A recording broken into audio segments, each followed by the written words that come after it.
Good evening, everyone. Welcome to the YouTube channel Trader in Me. A short disclaimer: this is only for educational purpose. कल जैसे हमने analysis video में discuss किया था, आज market ठीक उसी तरह बिहेव किया है। अगर हम देखेंगे तो कल हमने ये दो पॉइंट जो डिस्कस किए थे वही आज काम में आए हैं। तो मैंने कल बताया था कि डाटा मार्केट में जो है, जब तक एफआईएस का डाटा फ्यूचर्स में अराउंड 20 के नहीं है तब मार्केट अपवर्ड नहीं मूव होगा। तो और इधर ये भी देखा था कि क्योंकि आज एक्सपायरी है तो लोगों को हायर लेवल्स पे एक अच्छा पीई कम कम प्राइस में मिला है, और जिन्होंने सी सेल किया है उनको ऑलमोस्ट अच्छा प्रॉफिट हुआ है। तो वो एक नए पोजीशंस और प्रॉफिट बुकिंग की वजह से कल एक शॉर्ट मूव आता है, लेकिन वो शॉर्ट टर्म ही रहेगा अगर फर्स्ट हाफ में हमारा सेलिंग आता है। तो आज मार्केट ने क्या किया, फर्स्ट हाफ में सेलिंग दिया, फिर ये सस्टेन किया। ये सस्टेन होने के बाद यहाँ एक इनको मौका मिला ताकि हम पोजीशन स्क्वायर ऑफ करें। अभी ये कहाँ से पता चलेगा, अगर हम डाटा में देखेंगे तो इसकी मैं बात कर रहा था। ये अगर आप देखोगे तो धीरे धीरे कम कर रहा है।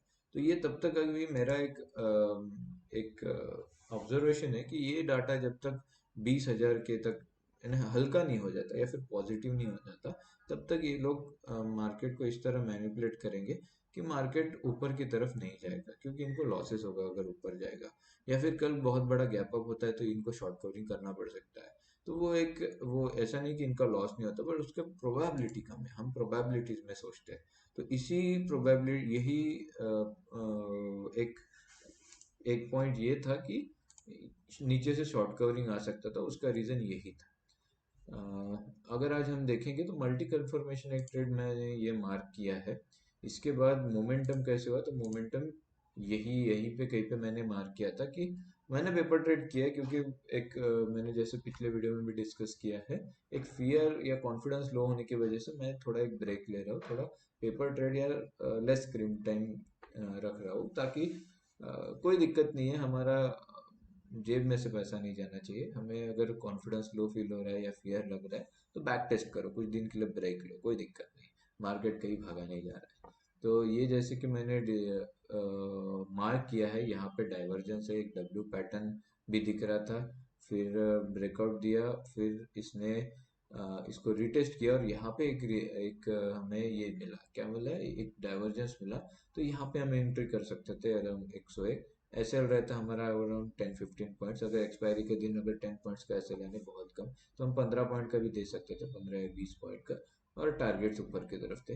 ये इमेज में साफ साफ दिख रहा है। ये मैंने फोटो लिया था कि हाँ, यहाँ पे मैं अभी एंटर करूंगा, क्योंकि मार्केट एक ब्रेकआउट दिया, डाइवर्जेंस भी दिखा है, और यहाँ पे फिर एक मिनट सस्टेन करके ऊपर जा रहा था। तो यहाँ पे एक बाइंग का सिनेरियो दिख रहा था। तो मल्टी कन्फर्मेशन क्या था, प्राइस एक्शन। प्राइस एक्शन क्या बता रहा है, अगर हम प्राइस एक्शन बड़े टाइम फ्रेम पे देखें तो मार्केट कल एक नेगेटिव मूव दिया, फिर आज भी एक ब्लफ करके नीचे गया, यहाँ सस्टेन किया, डब्ल्यू पैटर्न बनाया। तो एक पॉजिटिव था, लेकिन मार्केट जनरली मिड सेशन में ट्रेंडिंग नहीं होता है, क्योंकि ये लोग यहाँ पे डीके एंजॉय करते हैं, जो भी ऑप्शन प्रीमियम से।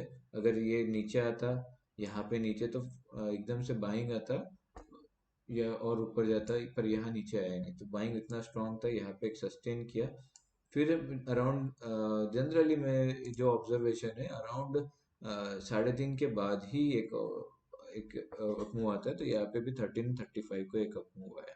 तो ये एक तो था कि प्राइस एक्शन हमने डिस्कस किया कि क्या है। ये एक पॉइंट जो हमने कल देखा था कि एक शॉर्ट टर्म पोजीशंस कल के दिन बनाई गई थी, और आज एक रिवर्सल का बहुत ज़्यादा एक्सपेक्टेशन था। ये हमको डाटा से भी कंफर्म हुआ। और एक ये है कि ऑल टाइम हाई से डायरेक्ट सेलिंग नहीं आता। कभी भी मार्केट अगर ऑल टाइम हाई है तो अगर वो नीचे एकदम ऐसे नहीं नहीं आता, ये एक रॉन्ग केस है। ये नीचे आएगा, फिर ये ऊपर जाएगा, थोड़ा ट्राई करेगा, अगर ऊपर नहीं जा पाया फिर एक प्राइस एक्शन बना के नीचे जाएगा। मार्केट कभी भी ऐसा जाता है। क्यों क्यों क्योंकि ऑल टाइम हाई है। तो जो बायर्स है यहाँ पे जो जो मिस कर गए, तो एक नीचे एक रिट्रेसमेंट होने पर ये लोग बाइंग करेंगे। ये लोग पहले ट्राई करेंगे। अगर मार्केट नीचे नहीं जा रहा, फिर यहाँ पे अगर ये सस्टेन कर रहा, तो ये लोग अपना एसएल निकालेंगे, ये लोग भी अपना कुछ प्रॉफिट या लॉस में निकालेंगे, तो फिर डाउन मूव आएगा। तो मार्केट ऑल टाइम हाई से कभी भी नीचे नहीं जाता, ये एक कंसेप्ट है। और डाइवर्जेंस जैसे कि हमने डिस्कस किया, डाइवर्जेंस भी ऑप्शन प्रीमियम में दिख रहा था। ये डाइवर्जेंस यहाँ पे मार्क किया है और यहाँ पे भी मैंने मार्क किया है। यहाँ पे अगर देखोगे तो इसने इसको एनगल्फ किया, लेकिन ये ऑलमोस्ट 2 टाइम्स एनगल्फ किया, तो एक डाइवर्जेंस यहाँ पे दिखा है। तो ये कुछ मल्टी कन्फर्मेशंस थे। पॉइंट नोट करना है कि अगर आप मोमेंटम एक्सपेक्ट कर रहे हो सेकेंडरी रिवर्सल, तो वो 1 या 1:30 बजे के बाद ही आएगा। तब तक आप अपना पैसा पैसा मत गवाओ। एक्चुअली पहले आ सकता है, लेकिन उसका प्रोबेबिलिटी बहुत बहुत ही कम है। वोलेटिलिटी में हमको पैसा नहीं गंवाना है। हाँ, अगर आप ऑप्शन सेलर हो तो वी कैन डू दैट। और एक ऑब्जर्वेशन था कि विक्स जो है 3 से 4% अचानक से, जब ये यहाँ पे सस्टेन कर रहा था, मार्केट यहाँ पे कहीं पे सस्टेन कर रहा था, यहाँ पे सस्टेन किया, तो यहाँ पे कहीं पे इस एरिया में कहीं पे विक्स अराउंड 3 to 4% कम हुआ। तो वो भी एक है कि मार्केट में अभी डर नहीं है। VIX indicates fear in the market. तो यहाँ पे मार्केट में डर नहीं है, तो मार्केट मोस्ट प्रोबेबली ऊपर जाने का ये भी एक as a confirmation, multi confirmation एक ले सकते हैं। Hope you like this analysis video. अभी कल के लिए क्या है, कल के लिए अभी यह है कि मार्केट में अभी नीचे भी आया और एकदम वी शेप रिकवरी किया।